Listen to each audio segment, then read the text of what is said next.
This is your game day fit. This is your I'm not leaving the house today gear. This is not your proof and not your same old swag. This is for the love of football. Gear up at xflshop.com. Inside 2 minutes, Dallas 3, St. Louis nothing. Pat Mcafee has football royalty on the sideline. Pat. Ladies and gentlemen, joining us now is the handsome NFL Hall of Famer Troy Aikman. Troy, first down. XFL kickoff weekend here, 2020. What do you think? I think it's great. It's exciting to have football here, and after the NFL season. I watched some of the games last night.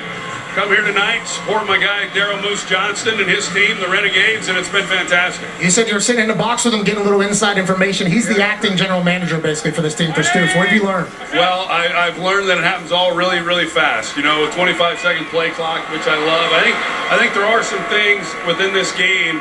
I think the kickoff is interesting. A lot of the things that the NFL is hoping to adopt, I think it's a chance to see how it is executed at this level, and I think we might see some of it. The transparency of the refs and reviews, I like a lot. I would assume you agree in that type of thing. Will you see a transformation, you think, from the XFL rules to the NFL, and how quickly do you think that happens? I think we will.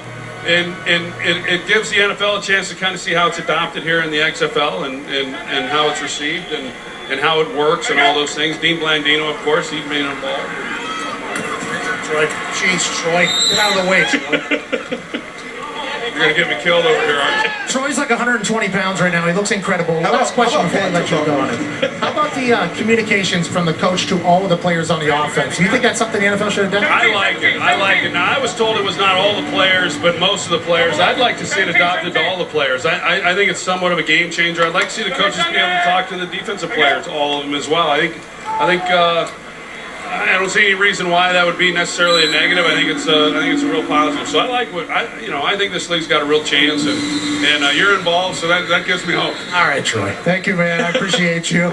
Troy used to have an office in this stadium, and he has a restaurant across the street. Obviously, he owns this town. I will go visit Troy's. Big thanks to Troy Aikman. Seems like everybody in the NFL royalty loves the XFL, by the way. Pat, if you would have gotten Troy Aikman killed, your picture would have been on every post office in this entire state. Yeah, but why didn't Pat on the game protect Troy? Pat took off. Troy didn't know what was going on. Pat took off. Hey, you hear those shots, you got to run, Joey, okay? Come on, Pat.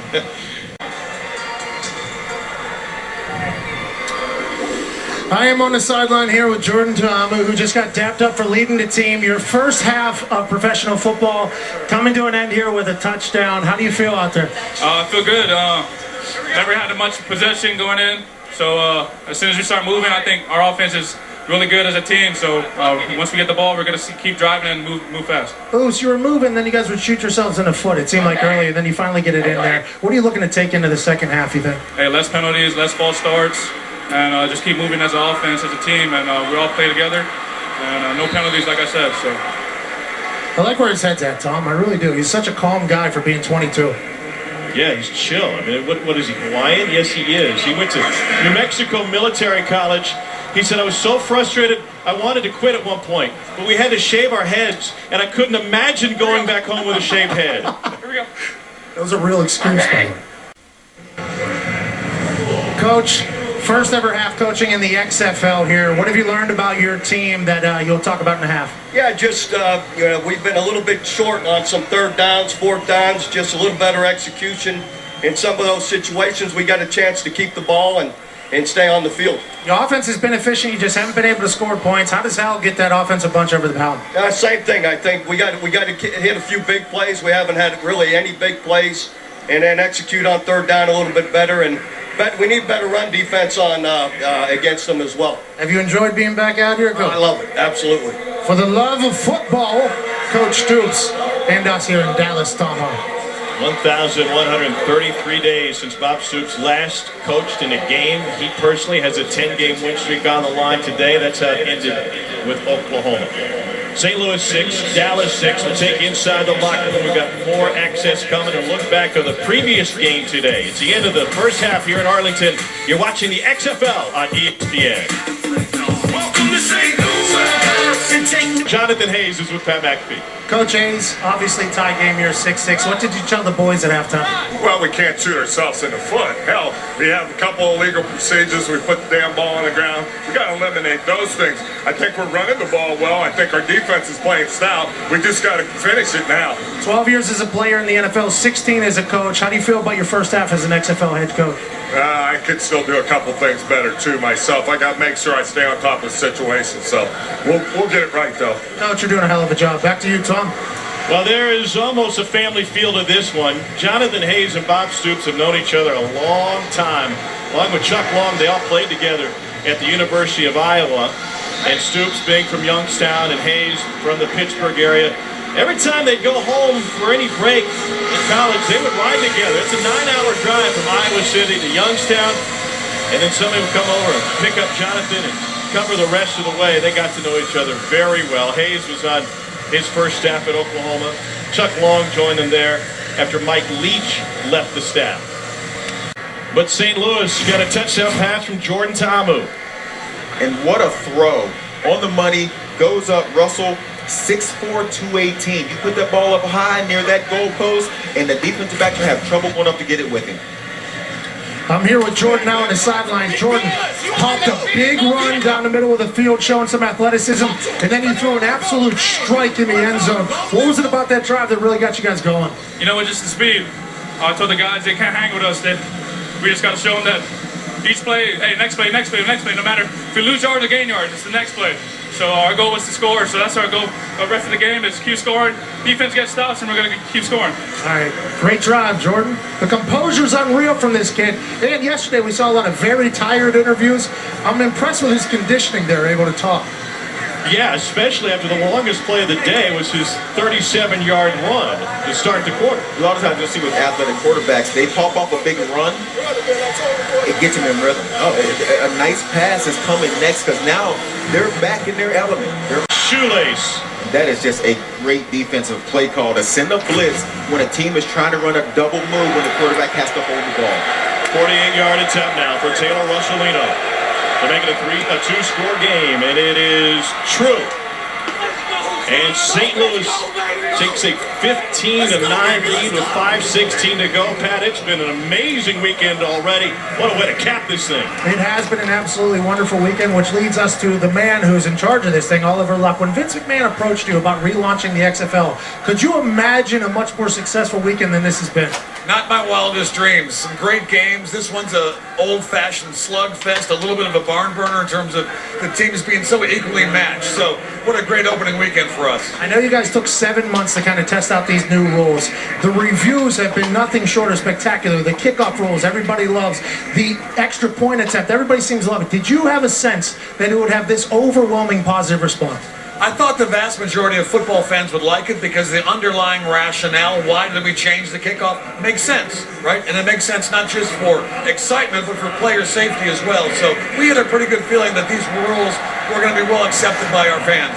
The XFL is a good thing for this country. It's a good thing for football. I don't think anybody can be more proud than what we've got going on from you and your team, Oliver. I appreciate it. Thank you, Pat. No problem. Tom, Oliver Luck has been nothing short of professional, and what an overwhelming, successful weekend this has been for the XFL. Not quite for Dallas yet, though. Came in as 9.5-point favorites, and they're in danger of losing here at home.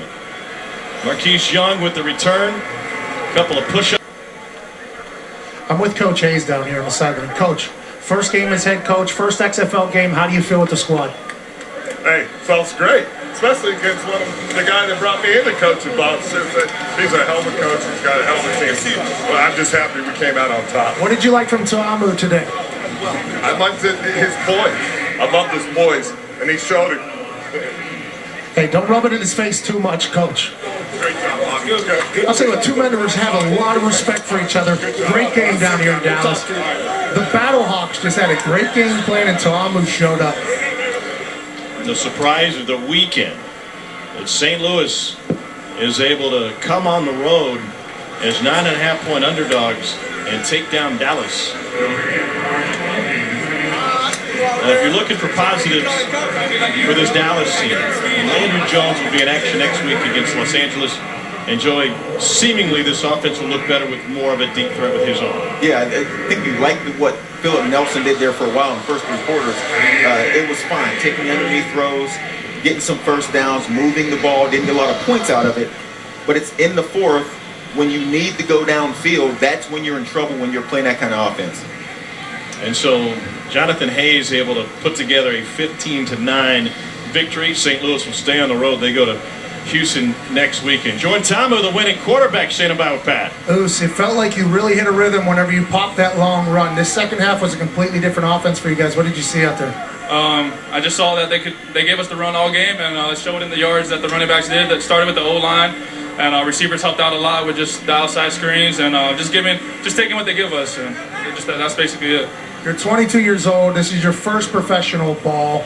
In early, was there any jitters? You felt pretty comfortable from the jump. Yeah, I was nervous, but at the same time excited, more excited, just to be able to play again and with the XFL. So this is the first year of many more years to come, and first game of many more games. So I'm excited and blessed. What's Coach Hayes like as a head coach? What was his message at halftime, and how is this going to contribute or continue throughout the entire season? Yeah, Coach Hayes is a wonderful coach. He knows what he wants, knows what he needs, and he told us at halftime, hey, we got to keep doing what we're doing. Defense makes plays, and offense just keep driving and keep running down their throat, and that's basically what we did. Started with the O-line, like I said. They did a wonderful job tonight. Incredible fade, incredible game. Congrats to you, young man. We can't wait to watch you this season. Ta'amu had a massive game today. Put the team on his back on numerous occasions. Terrence Garvin here, former NFLer, played his ass off on the defensive side of the ball. Tom, this Battlehawks team, 9.5-point underdogs, come away with a massive win in Dallas. Pat, you mentioned the fade. Jordan Ta'amu's hair looks better than when he got it shaved at New Mexico Military College, and his game, Joey, has progressed. He can now say he's a professional quarterback. He's got a start under his belt, and he's got a W under his belt. You see he settled into this game. What a fantastic opening weekend of XFL football throughout the country. Next Sunday, our crew will come your way Sunday at 3 o'clock on ABC. When Dallas looks to get off the schneid, they go out west to take on the Wildcats. For Joey Galloway, Pat McAfee, our sensational XFL on ESPN crew, I'm Tom Hart. Coming up next year on ESPN, The Undefeated presents the Year of the Black Quarterback. So long from Arlington.